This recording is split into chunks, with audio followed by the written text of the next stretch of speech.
Hey y'all, welcome to the Style Chronicles. I wanted to share a little bit about my MAC Prep and Prime highlighter. And when you start thinking about dark circles, stuff like that, you get messages from people that tell you, oh, you know, take more vitamins, get more sleep, you know, it's hereditary, deal with it. Use this concealer, use that concealer, you need a corrector, you need this, blah, blah, blah. So what I started to do is, I don't need sleep because I sleep enough. I don't need vitamins because I get every nutrient I need. I don't need anything, you know, it's nothing that I need to take or do or anything like that. It is mostly heredity, it's my sinuses, it's my allergies. So when I get a suggestion for a concealer or a corrector, I write it down, and I've started to kind of knock off some of those concealers. I've been through a lot of concealers this past year. One thing that I've never really tried is correcting, and I have the Yves Saint Laurent Touche Éclat. However, for me, the one I have is yellow. It doesn't work as a corrector because if you apply a yellow-based corrector to skin that's really fair like mine underneath the eyes, it actually makes the eyes look more sunken in. And it makes my eyes look worse than they do with just a dark circle, if that makes any sense. So for me, it does not work. It does not bring light to that area because my skin is so pale with a yellow corrector. Now, the Yves Saint Laurent Touche Éclat, I can put there very, very lightly, and it does brighten a little bit. I have to use a concealer on top. The best thing for the Yves Saint Laurent Touche Éclat for me is highlighting areas of my face. So I do like up here, down the center of my nose, right here my cupid's bow, and then the tops of my cheeks. That's what I like that for. I also like it for concealing small blemishes throughout my skin. It works very nicely for that. It counteracts the red if there's like a red pimple or something. So for that. And the other one that I tried is the Laura Mercier, is it Laura Mercier? The Laura Mercier concealer and corrector in the pot. And I have to tell you that when I first started using it, I was using it opposite way that you were supposed to, because that's how I was told to use it by a lady at the counter. I was using the concealer and then putting the corrector on top, and I always hated the look that I would get with it. I would always think, oh my goodness, my under eyes look so much worse than if I had just used my regular MAC concealer. So then, you know, when I was on the search again, somebody suggested the Laura Mercier concealer, and I told the lady at Sephora that suggested it, that one doesn't work for me. It's horrible. Like, when I put it on, you know, the concealer and the corrector, it does not work. She's like, oh no, you're doing it wrong. Do it the other way. So I tried that, and it does work a little bit, but I'm not a fan of her colors and her concealers or her foundations. They don't suit my skin. They're always a little off, if that makes any sense. So that's that. So the next corrector I thought I would try is the MAC Prep and Prime, which I've heard tons of great things about. Jaclyn Hill 1, if you're a Jaclyn Hill fan, she is like, she's amazing. She's awesome when it comes to makeup. She's a makeup artist. She works for MAC. She's just incredible, and she's very knowledgeable about their products. Usually anything that she uses, I absolutely love, because I tend to use a lot of MAC products on my own. And this is something that she raves about when she's doing her makeup, and she uses it under here as a highlight. Now, she doesn't have circles like I do, the dark, you know, circles that I cover up, heavily conceal. But this works so nicely. It really does brighten up that area down here. And what my problem with concealer is I put it on, and mind you, I always wear a very, very thick concealer, and I build it up because I have to have that very bright look underneath there. Once I get that done and I set it, I will still have this kind of ring down here, and it's just a dark little like shadow that it doesn't matter what kind of concealer I put on or cake on, it never goes away. It's always there. And it's like literally a shadow that, I don't know, resides on my face, whatever.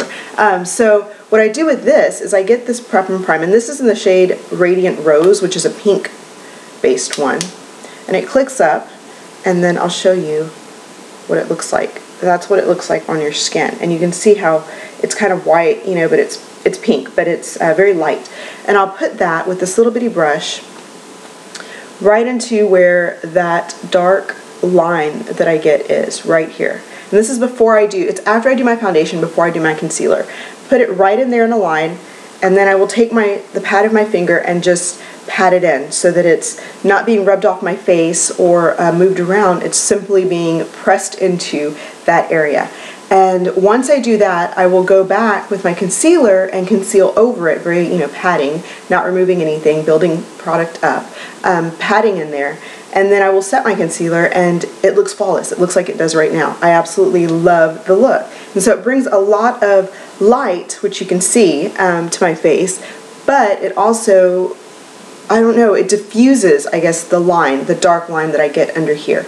It diffuses it. And honestly, sometimes if I can just diffuse that line, I find myself not really needing as much concealer as I typically would apply if I hadn't have used the highlighter, because that line is kind of where my dark circles end and my cheeks start, and that's where the darkness, the ring that I get around my eye comes from. So this just kind of diffuses it. It doesn't make it go away. I still do like concealer on top of it, but I can get away with just the highlight and no concealer if I want to. Now, the times that I want to are far and few in between, but for the most part, it works extremely well and I really do enjoy it. So that is the Prep and Prime highlighter in Radiant Rose. They also have two other ones, a yellow-based one, which the yellow-based one, I can see where it would work extremely well for people who are a little darker or have a lot more yellow to their skin. I think I have a lot of yellow as it is. I'm very cool toned. Although I do have yellow, I know that kind of contradicts itself. That is my problem when it comes to matching foundations, things like that. My skin is very cool toned, but it pulls warm. Makeup pulls warmer on me than I guess it should, if that makes any sense. It probably doesn't. It's just, it's one of those finicky things that you can be finicky about your makeup, you want it a certain way, and that's just how I want mine. So, my color tone, I like for it to be matched pretty particularly. And the only range really for me that does that is the Smashbox Studio Skin, or NARS, actually, the lightest shaded NARS, DeVille, I think.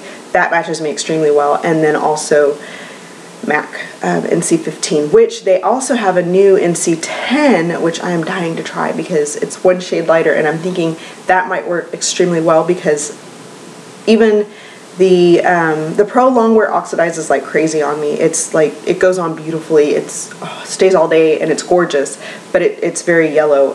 About 3 or 4 hours in, it turns completely, yellow, more yellow than my neck, and it just looks weird. And so I'm hoping like the NC10 might not have that problem with it. I do also have that same issue in the NC15 with like regular Studio Fix fluid. I love it.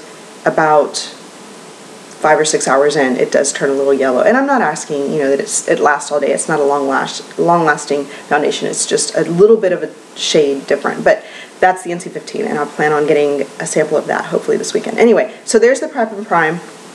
Love that. You can see how it will blend in. I blended it in right there. And it's just brightening. It does a really good job of just lightening that area up, diffusing that line.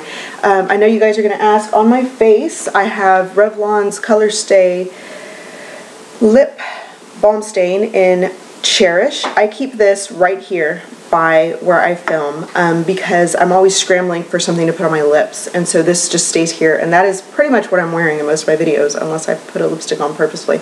But most of the time I come to do a video and I'm like, my lips are bare, so I need to put something on, so this is what it is. On my cheeks I've got MAC's Pink Swoon. On my lids I've got Lorac's Baked Starry Shadow Baked Trio in Star Studded, I think, or Movie Star something. It's the brown with the bronze and the cream highlight. It's beautiful. Love that. And then that is it. I do have on the Prep and Prime highlight. I also have on the L'Oreal Magic LUMI foundation, which I love, and I do have a little bit of concealer on. It's just a little bit of a MAC Studio Finish concealer. There you go. Okay, so that is that. Thanks so much for watching, and I'll talk to you guys later. Bye-bye.